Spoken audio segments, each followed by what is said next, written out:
হাজারো ব্যথা বেদনার পরে ফিরে আসনি তুমি আপন ঘরে।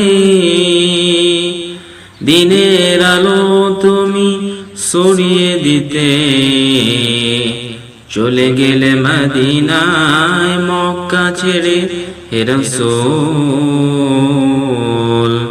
তোমাকে ভুলে আমি কেমন করে হে রাসূল, তোমাকে ভুলে আমি কেমন করে।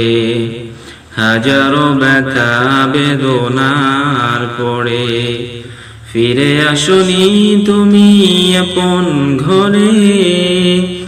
দিনের আলো তুমি ছড়িয়ে দিতে চলে গেলে মদিনায় মক্কা ছেড়ে হে রাসূল।